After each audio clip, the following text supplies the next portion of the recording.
Hai Sobat Sehat semua, dimanapun berada saat ini. Gimana kabarnya hari ini? Semoga semuanya selalu sehat dan terus semangat ya.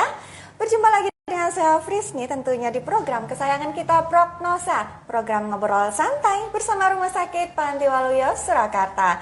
Selama kurang lebih 30 menit ke depan saya akan menemani Sobat Sehat semua tentunya dengan tips dan informasi seputar kesehatan yang penting buat disimak. Nah, hari ini kita mau ngobrolin tentang gizi sehat ibu menyusui, edisi Selasa 9 Agustus tahun 2022. Di samping saya sudah hadir narasumber kita pagi ini. Beliau adalah Ibu Wulandari SGZ, ahli gizi di Rumah Sakit Panti Waluyo Surakarta. Selamat pagi, Bu Wulan. Gimana kabarnya hari ini? Puji Tuhan, baik sekali. Luar biasa, semangat ya. Semangat. Sudah siap buat berbagi informasi bersama Sobat Sehat di rumah ya? Iya. Oke, baik. Nah, buat Sobat Sehat di rumah, mulai tanggal 1 Desember 2021, Rumah Sakit Panti Waluyo sudah bekerja sama dengan BPJS Kesehatan dan rumah sakit kami menjadi pusat layanan kerjasama dengan BPJS Ketenaga Kerjaan untuk pelayanan kecelakaan kerja. Kemudian bagi Sobat Sehat yang belum memiliki jaminan kesehatan, nah manfaatkan layanan kekasih dari Rumah Sakit Panti Waluyo Surakarta. Layanan ini merupakan layanan single tarif dengan tarif setara kelas 3 sehingga berobat ke rumah sakit tentunya menjadi lebih cepat dan terjangkau ya. Kemudian di rumah sakit kami juga ada screening atau pemeriksaan mata gratis yang dilaksanakan setiap hari Senin sampai Jumat jam 10 sampai jam 12. Khusus hari Sabtu di jam 10 sampai jam 11. Lalu ada pemeriksaan wasir gratis ini dilaksanakan setiap hari Senin sampai Rabu jam 8 sampai jam 10. Lalu ada pemeriksaan rehabilitasi medik gratis setiap hari Senin sampai Sabtu pukul 7 sampai pukul 14. Nah, yuk manfaatkan ya. Jangan ragu-ragu, jangan sungkan-sungkan, langsung saja daftar melalui WA di 081567170776. Baik, nah jangan lupa Sobat Sehat semua selama live IG ini buka attention di kolom komentar. Boleh konsultasi, boleh komentar apa aja deh seputar tema kita pagi ini ya. Gizi sehat ibu menyusui. Kunjungi IGTV kami @rspantiwaluyo_Surakarta atau di channel YouTube kami di RS Panti Waluyo. Jangan lupa like, share, dan subscribe. Oke, baik. Kita langsung masuk ke materi ya, Bu Wulan. Iya, baik Ibu. Nah, gizi sehat untuk ibu menyusui. Nah, sebenarnya gizi sehat itu apa ya? Karena kan kalau untuk orang awam mungkin menurut saya makan dengan porsi nasi sebegini terus dengan sayur ini aja itu menurut saya sudah sehat. Nah, apakah sehat yang benar itu sebenarnya seperti apa? Oke, baik. Baik Ibu Sri, langsung kita jawab. Jadi gizi sehat ibu menyusui. Kenapa ibu menyusui dietnya harus diatur sedemikian rupa? Karena di awal kehidupan bayi baru lahir sampai usia 6 bulan itu gizinya tergantung dari ASI. Ya, tergantung ASI, 100% dari ASI. Jadi si ibu harus memikirkan untuk dua. Yang pertama untuk tubuhnya sendiri, untuk recovery tubuhnya setelah melahirkan. Yang kedua untuk ASI. Nah, untuk hari-hari pertama, misalnya hari pertama melahirkan sampai 1 minggu, ada juga ibu-ibu yang merasa badannya tidak nyaman atau mungkin habis operasi sesar, jadi selera makannya juga kurang selama 1 minggu pertama. Itu si ibu masih punya cadangan di dalam tubuhnya untuk diproduksi menjadi ASI. Demikian juga si bayi masih punya cadangan bahan makanan di dalam tubuhnya si bayi sampai 3 hari setelah kelahirannya. Jadi setelah itu ibu yang harus memikirkan gimana caranya selera makannya segera pulih untuk bisa memenuhi asupan gizi untuk tubuhnya sendiri dan juga untuk si bayi. Nah, pengaturannya bukan berarti menyusui makannya banyak atau 2 kali lipat dari porsi semula. Biasanya Enggak. begitu. Biasanya gitu ya. Orang-orang pasti, aduh ini saya makan untuk 2, jadi Untuk 2, jadi harus double. banyak. Enggak ya, enggak harus begitu Nggak ya. harus begitu. Oke. Jadi di sini artinya bukan double porsi untuk si ibu, tetapi kita lihat dulu kebutuhan kalori si bayi. Rata-rata kebutuhan kalori bayi itu yang baru lahir itu sekitar 400 sampai 500 kalori per hari. Oke. Jadi yang harus ditambahkan dalam porsi makanan ibu ya segitu, 400 sampai 500 kalori. Per hari. Jadi sekitar 25% dari kebutuhan harian. Kebutuhan harian dewasa sekarang kan rata-rata 2.200 sampai 2.300. Jadi kalau kita ambil 25%-nya itu sekitar 400 sampai 500. Dan itu seberapa makanannya gitu. Jadi kurang lebih kalau mau dalam porsi itu 1 kali makan. 1 kali makan, porsi besar ada nasi, lauk pauk, ada sayur. Tetapi kalau misalnya ibu tidak mau menambah 1 kali jam makannya, bisa dipisah-pisah.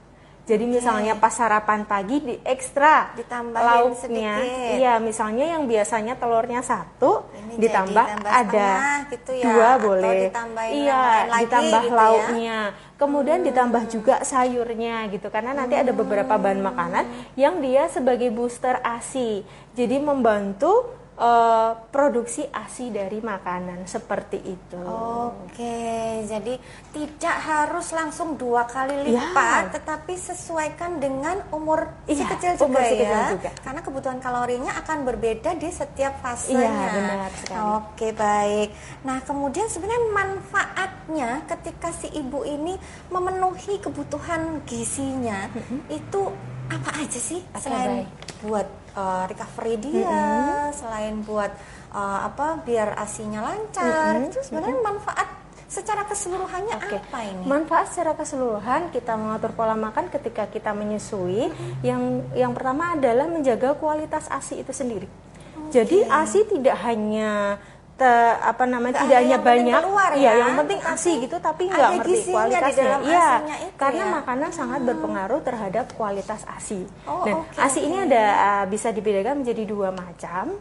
Jadi ketika kita menyusui ada ASI awal atau formil, yang itu encer, 80% adalah air, dan selanjutnya yang keluar adalah hand meal. Jadi dia kayak ASI yang kental yang lebih banyak lemaknya. Nah, itu yang bagus untuk meningkatkan berat badan si adik bayi.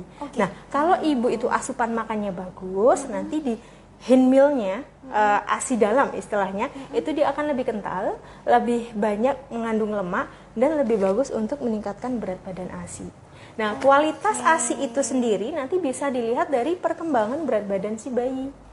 1 sampai 4 bulan pertama. Oke, Gitu. kalau bayinya berkembang dengan Iya, baik, berarti iya. kualitas ASI-nya baik juga ya.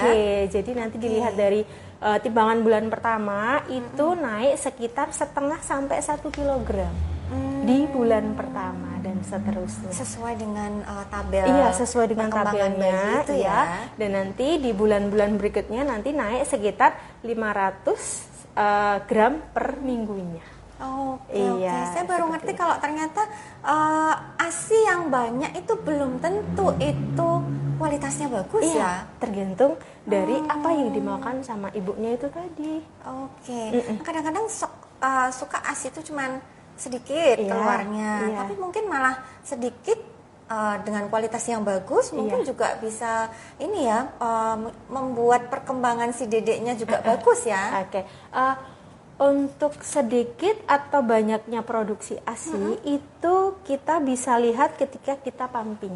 Mungkin untuk ibu-ibu yang bekerja yang harus meninggalkan bayinya di rumah, sedangkan si bayi harus harus minum ASI, kita bisa pumping. Atau kalau ibu-ibu tidak melakukan pumping, cara mengetahui banyak sedikitnya ASI bisa dilihat dari kepuasan si bayi ketika minum ASI. Jadi ketika minum ASI, si bayi itu ketika dia sudah puas, dia akan melepas tangannya lebih rileks. Kadang bayi kalau nyusu kan dia tangannya genggam gitu. Kalau enggak pegang apalah di baju atau badan mamahnya. Betul. Kalau dia sudah puas, sudah kenyang, dia akan lepas. Dia rileks. Kemudian mulutnya akan lepas sendiri dari puting payudara ibunya. Oke. Kalau misalnya dia belum puas, dia belum kenyang, dia masih tegang, kemudian hisapannya nggak akan dilepas. Gitu. Dan idealnya untuk kita menyusui itu per payudara adalah 30 menit aja. 30 Jadi menit nggak yang terus-terusan gitu, enggak, setiap payudara. Ini setiap payudara 15. Oh, 15 menit Iya, payudara. iya. Jadi total kegiatan 30 menyusui menit. di satu waktu Iya. itu 30 30 menit ya. menit. Oke, baik. Kira-kira bulan berapa mili yang dikonsumsi si adik bayi? Rata-rata normalnya untuk bayi itu sekali minum 30 sampai 50 cc untuk bayi baru lahir. Oh, oke. 30 sampai 50 cc. Kemudian nanti semakin bertambah bulan umurnya, dia akan semakin banyak. Jadi 50 sampai 80, nanti 80 sampai 120 seperti itu. Oke. Nah, kalau misalnya si ibu ini tidak bisa memproduksi ASI sebanyak itu, terus kira-kira gimana tuh? Nah, nanti ada beberapa langkah nih Mbak Prisni yang bisa kita lakukan untuk membooster ASI. Yang tadi dengan pola makan tadi. Yang sebelumnya ini ibu-ibu nggak suka sayur, nggak doyan sayur misalnya dengan berbagai macam sebab, ini mau nggak mau harus memaksa diri untuk makan sayur. Ya? Iya, karena untuk sayuran hijau kayak brokoli, kangkung, kemudian daun katuk, ini memang dia bisa membantu meningkatkan produksi ASI. Seperti itu. Kemudian selain dari sayuran hijau, bisa juga dari kacang-kacangan seperti kedelai, kacang hijau, edamame gitu. Bisa dijadikan sari kacang, misal sari kacang hijau, sari kedelai, atau direbus untuk cemilan. Jadi untuk ibu-ibu yang masa mudanya nyemil yang nggak sehat, misalnya keripik, biskuit, kue kering gitu, bisa diganti ke cemilan sehat yang rebusan kacang-kacang tadi. Gitu. Karena itu juga sangat penting untuk produksi ASI tadi ya. Sangat bagus untuk booster ASI. Kemudian yang sayuran sudah, kemudian biji-bijian juga sudah, apalagi ya kok kurang gitu. Ada lagi nih beberapa herbal yang dia bisa membantu meningkatkan produksi ASI. Misalnya ada kunyit, kemudian fenugreek. Fenugreek itu semacam biji-biji kecil, bisa dibeli di toko bahan jamu. Itu juga bagus. Atau ada beberapa teh ASI booster, itu juga sudah tersedia beberapa produk di pasaran. Teh ASI booster yang itu juga alami karena isinya itu bahan-bahan herbal yang tinggal seduh. Gitu. Bisa juga misalnya jintan hitam itu juga bagus untuk ASI booster. Gitu. Kalau jintan hitam diapain tuh Mbak? Tinggal direbus aja. Direbus tinggal terus direbus, airnya diminum. diminum. Iya, itu sebagai ASI booster. Itu biasanya dikombinasi jintan hitam sama itu apa namanya, fenugreek tadi. Kemudian ada beberapa bahan lain, tinggal direbus. Direbus jadi satu, kemudian terus airnya diminum. Iya, itu. Berapa kali sehari nih? Bisa 2 kali, bisa 1 kali. Kalau misalnya terlalu banyak, karena kadang ibu-ibu tuh kan terus jadi ini ya, baper gitu. Iya, aduh kok sedikit banget, terus ininya dibanyakin itunya, ramuannya. Tetap tidak disarankan terlalu banyak, karena biasanya ramuan-ramuan herbal ini dia bersifat diuretik. Jadi kalau terlalu banyak, dia menimbulkan keinginan untuk buang air kecil. Nah, kalau terlalu banyak minum, nanti sering banyak ke kamar kecil untuk buang air kecil, nanti bisa resiko dehidrasi atau proses menyusui jadi keputus-putus. Lagi enak-enaknya menyusui, kebelet, pengen buang air kecil, keputus lagi, seperti itu. Jadi proses menyusui si bayi juga akan terganggu. Jadi tetap diminum sesuai dengan takaran 1-2 kali sehari dan tidak terlalu banyak. Dan diimbangi dengan gizi tadi yang lengkap. Gitu. Jadi variasikan jenis bahan makanan yang segar ya. Kemudian semakin banyak variannya, semakin banyak warna alaminya, makanan itu akan semakin bergizi. Karena tidak ada satu bahan makanan yang mengandung semua zat gizi yang diwakilkan dalam satu makanan. Jadi gitu harus variasi, banyak makanan beragam supaya dia saling melengkapi dari setiap kekurangan yang ada. Begitu. Oke. Yang jelas tidak perlu membabi buta, Iya. saking kepingin asinya banyak, terus ramuan semua Iya. ramuan diminum gitu, nggak usah Iya, ya. iya. Tetap dengan porsi yang sewajarnya. Iya. Oke, baik. Mungkin ada pertanyaan dari sobat sehat di rumah? Oke, baik. Ini ada pertanyaan dari Teh Pitulungan. Apakah ibu menyusui tidak boleh minum es karena berpengaruh nanti pada bayinya jadi gampang pilek? Nah, apakah ini benar, Ibu? Oke, baik. Ibu minum es, bayinya jadi pilek? Enggak, ini mitos. Oh, oke. Iya, ini mitos. Ya. Iya. Jadi boleh minum es nih? Boleh, Karena tergantung sekarang dari- baru gerah baru nih, panas panas. nih. Jadi Jadi kalau nggak boleh tergantung- minum es, oh my God. Tergantung dari daya tahan si ibu sendiri. Oh, oke. Kalau ibu sendiri termasuk Selama jenis baik-baik saja, iya, nggak masalah ada ya? yang ibu yang daya tahan tubuhnya bagus, ada dia bakoh gitu kan. Minum es is oke, kemudian makanan yang dingin juga oke. Tapi kalau ibunya sendiri kikri, dikit-dikit sakit, kena angin dikit sakit, kena es dikit pilek, ya Oh, sebaiknya ya jangan. Jadi Oh, nanti oke. yang pilek itu bukan si bayinya, Tapi tapi si ibunya. ibunya. Tergantung dari daya tahan tubuh si ibu. Oh, Kalau ibunya gampang sakit, otomatis nanti akan mengganggu nih proses dari menyusui. Betul. Kalau ibunya pilek, nggak enak badan, otomatis produksi ASI juga akan terganggu. Gitu. Kualitasnya mungkin juga menurun ya, karena kesehatannya agak terganggu. Iya, jadi tergantung dari si ibunya juga. Oh, Gitu. oke. Tetapi kalau ibunya sehat-sehat saja, sebenarnya tidak akan si es ini kemudian Iya. membuat asinya menjadi Dingin. oh, enggak ya. Oke, baik. Ada pertanyaan lagi dari Bapak Ferry YP.id.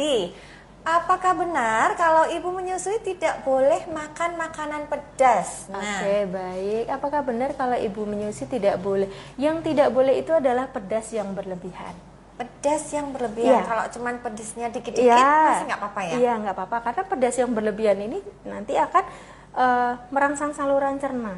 Karena semua yang serba terlalu kan juga tidak baik. Saya pikir kalau asinya jadi pedas, enggak ya? Enggak ya? Enggak ada hubungannya. Enggak.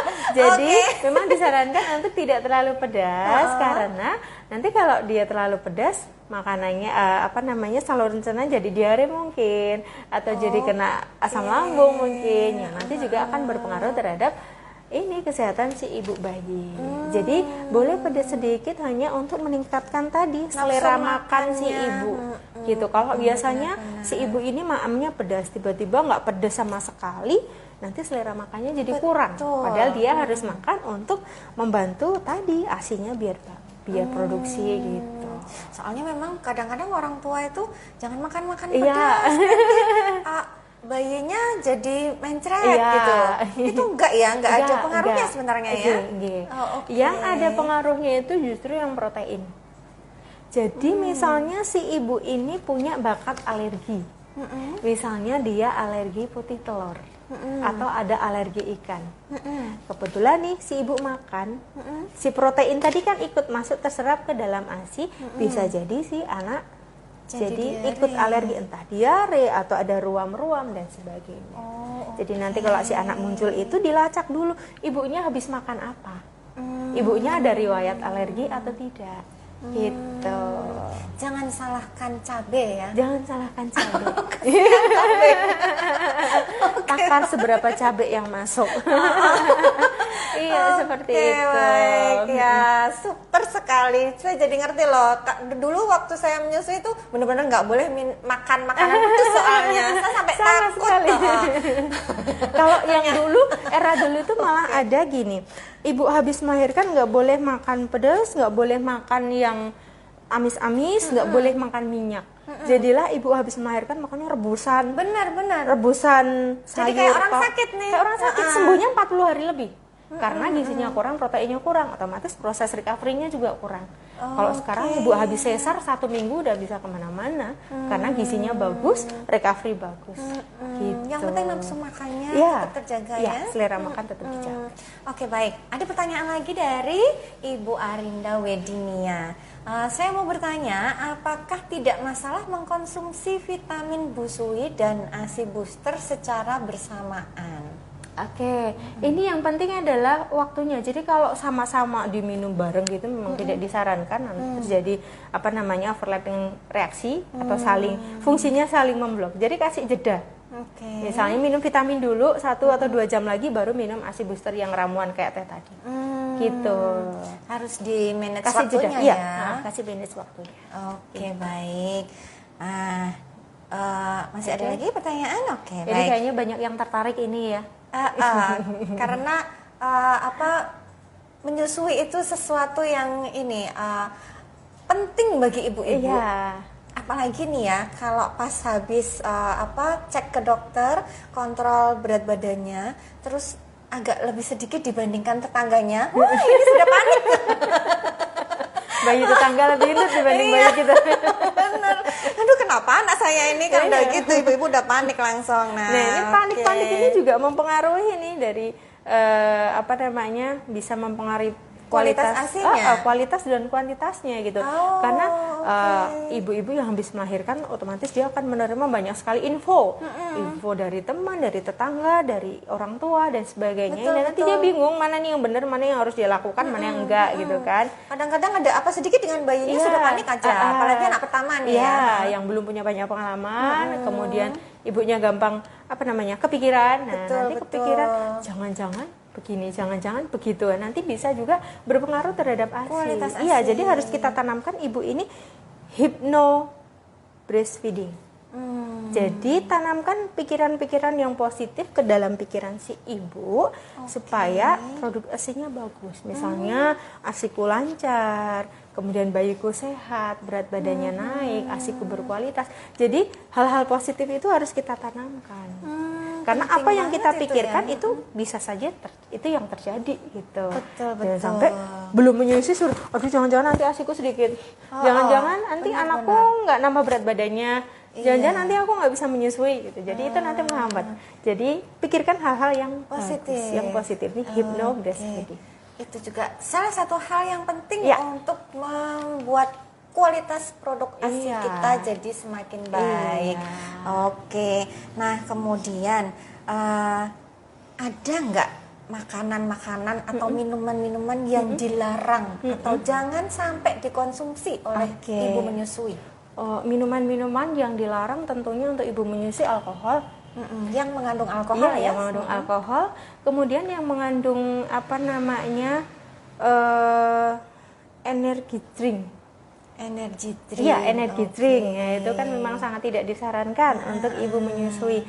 Atau minuman yang ada labelnya, misalnya ada sirup, di situ ada labelnya, kita baca dulu.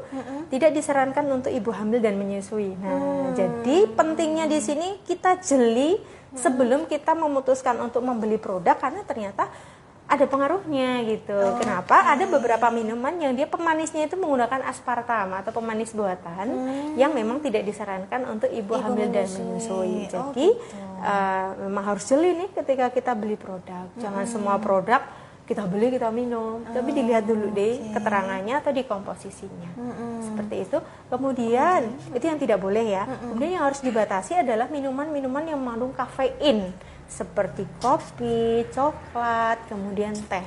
Ini boleh tapi sedikit aja sekali tempo. Kenapa tidak boleh terlalu banyak? Karena minuman ini mengandung kafein yang dia bersifat diuretik atau menarik cairan.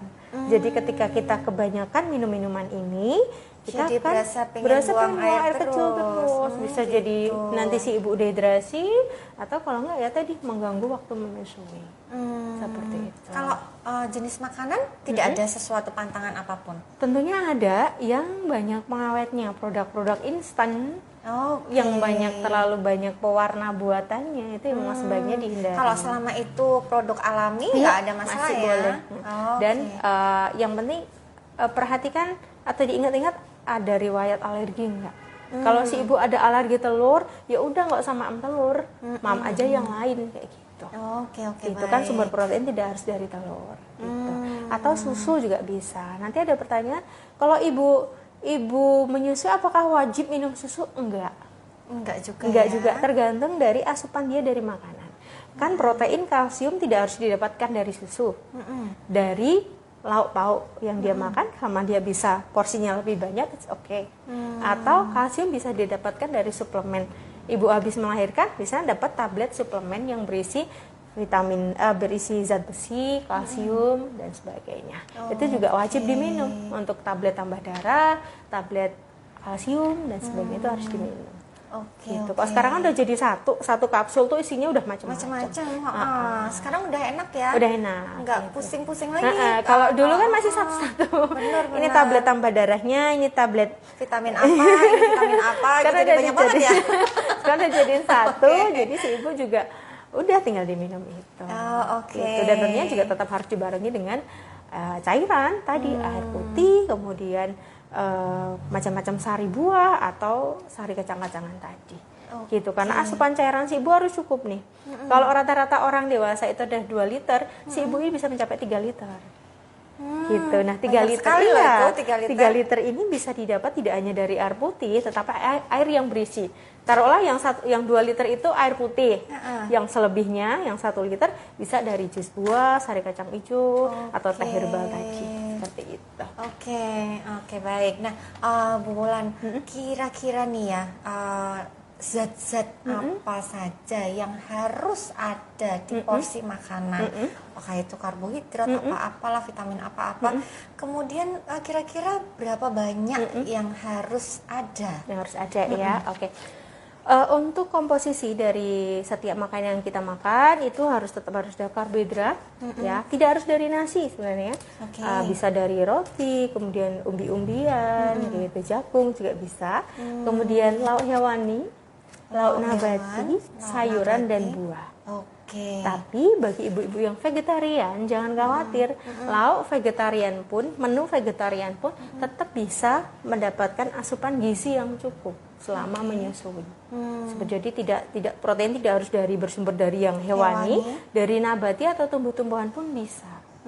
Gitu. Terus kira-kira berapa porsinya nih sehari?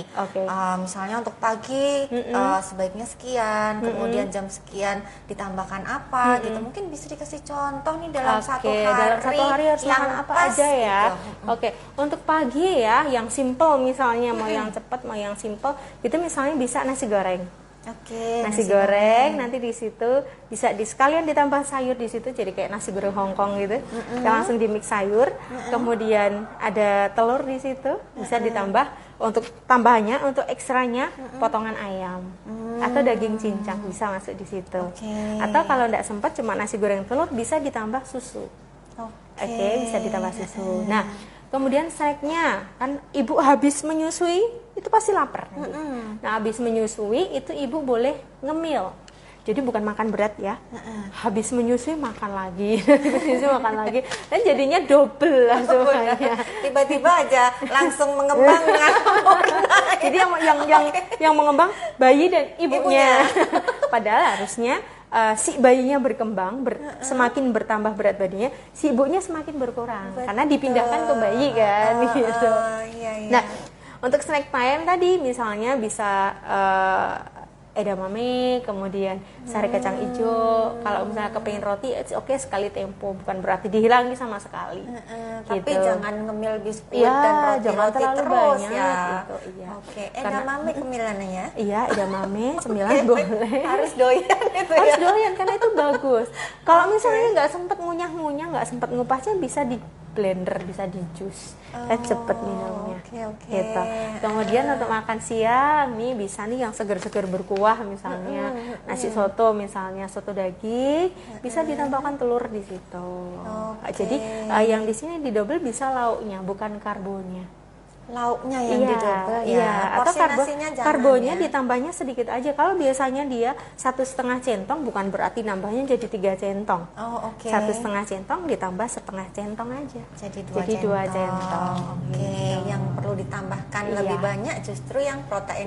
Yang proteinnya. Karena kita juga memikirkan supaya berat badan si ibu nggak terlalu gini banget selama melahirkan gitu, karena ini kadang jadi alasan gitu. Menyusui. Betul. Gitu, jadi tetap bisa jaga gitu. Iya, betul. Maksudnya di situ. Tadi baru siang nih. Terus kira-kira kalau malam apa? Oke, untuk malam bisa menu makan malam mau yang sama kayak yang tadi siang juga boleh, atau mau yang beda lagi, misalnya nasi sama capcay kayak gitu. Capcay ada telurnya, ada sayurannya. Jangan lupa sayur ini wajib. Sayuran wajib Iya, di setiap menu makanan. Oke. Terus nanti sebelum tidur kok rasanya lapar ya, kepengen minum susu boleh, atau makan roti tawar boleh gitu. Oke. Tapi hindari yang ngemil cemilan crispy, crispy gitu. Ya kalau kepengen sedikit aja, jangan terlalu banyak. Iya, karena itu kan juga terlalu banyak garamnya. Nah, juga tidak bagus untuk ibu menyusui kalau terlalu banyak garam. Oh gitu ya. Iya, gitu. Mending pilih cemilan-cemilan yang dia padat gizinya daripada cemilan yang kosong nggak ada gizinya sama sekali. Dan lebih baik dari yang Alami. fresh. Iya, dari yang alami itu tadi. Oke, baik. Nah, ada pertanyaan lagi nih dari kedainya Mbok D. Konsumsi perasan jeruk nipis dan madu di pagi hari sebelum makan, apakah itu boleh untuk ibu menyusui? Oke, kalau ibu menyusui itu lambungnya sehat, tidak ada gangguan lambung, tidak ada mah atau asam lambung, dan ibu itu nyaman perutnya ketika minum itu, boleh, nggak apa-apa. Iya. Jeruk nipis dan madu ini sebenarnya untuk apa ya? Karena jeruk nipis ini kan dia tinggi vitamin C-nya. Jadi bagus untuk meningkatkan daya tahan tubuh si ibu. Kemudian madunya juga bisa sebagai menambah energi si ibu. Jadi kalau bangun tidur tadi malam capek begadang menyusui kan, karena dalam waktu 2-3 jam sekali bayi harus disusui. Ibu perlu minuman ini boleh. Enggak apa-apa. Gitu. Baik. Oh, biar langsing kata Teh. Oke. Iya, baik. Nah, sekarang kalau tadi kita ngomongin ini gizinya harus sesuai, harus seimbang. Nah, sekarang dampaknya ketika seorang ibu yang sedang menyusui tidak bisa memenuhi kebutuhan gizinya dengan baik. Oke, ketika si ibu tidak mendapatkan asupan gizi yang baik selama dia menyusui, tentunya yang akan berpengaruh pertama kali adalah kualitas ASI-nya. Kualitas dan tentunya kuantitas. Saya ibu makannya kurang, kemudian minumnya juga kurang, otomatis ASI-nya akan menjadi sedikit. Nah, ASI itu kan dia 100% air, ya, 100% air. Nah, kalau ibunya sendiri dehidrasi, ibunya sendiri cairannya kurang, ya otomatis dia volumenya juga akan berkurang. Tingkat kekentalannya, tingkat kekentalannya juga akan berkurang. Nanti efeknya ke bayi. Jadi proses tumbuhnya kurang maksimal. Harusnya 1 bulan pertama misalnya dia naik 1 kilo, tapi dia cuma naik setengah kilo atau naiknya sedikit. Padahal dia benar-benar hanya mengandalkan ASI aja gitu. Iya, seperti itu. Jadi harus diperhatikan. Harus betul-betul diperhatikan gizi dari si ibu yang menyusui tadi. Oke, baik. Masih ada lagi pertanyaan dari sobat sehat di rumah yang Oke, baik. Nah, ada pertanyaan dari Delicious Soy Milk.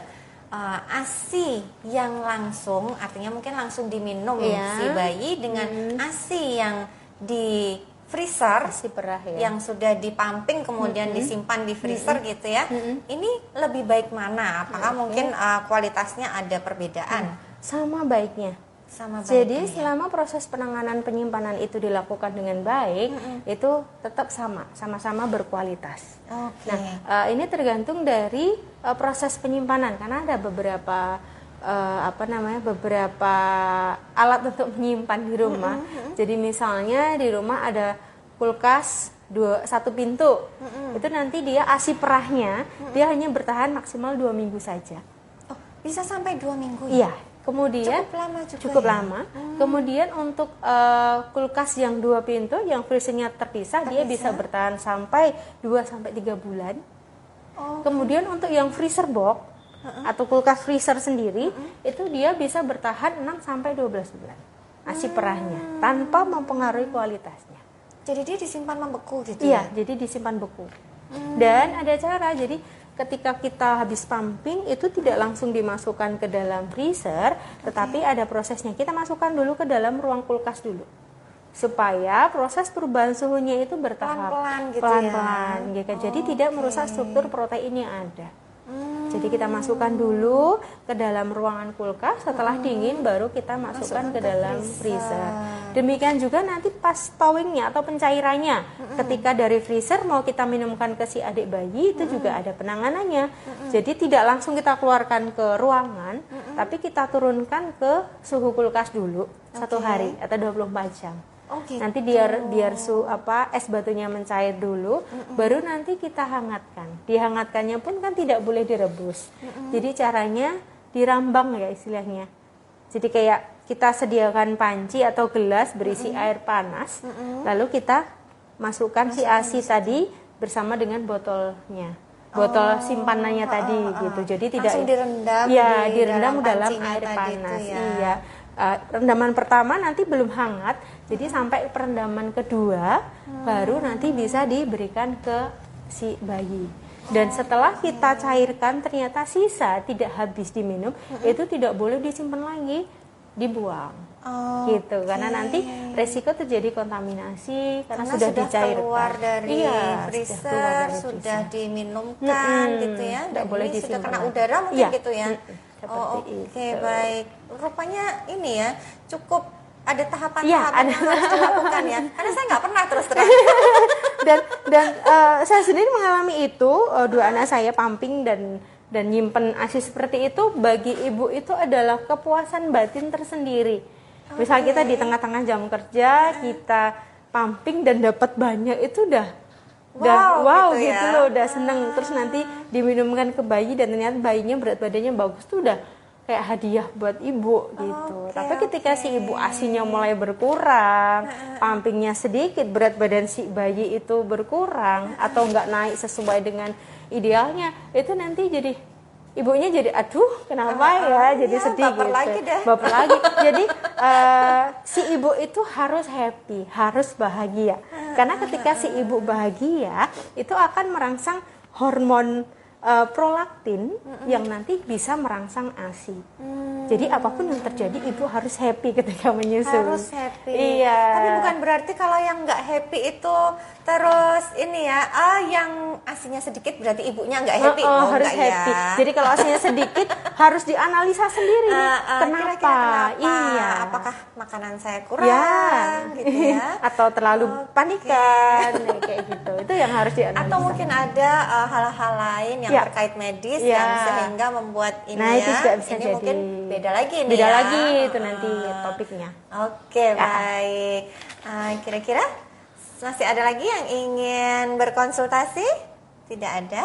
Oke, baik.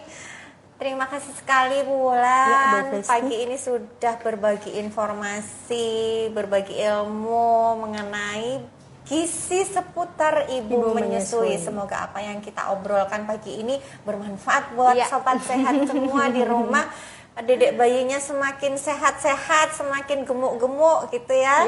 Nah, untuk jadwal prakteknya Ibu Wulan, barangkali sobat sehat ingin konsultasi seputar gizi, boleh langsung ke Rumah Sakit Panti Waluyo saja untuk berkonsultasi setiap hari Senin sampai Sabtu jam 7 sampai jam 14. Nah, bisa telepon kami di 0271 712077 di extension 0 atau 1000.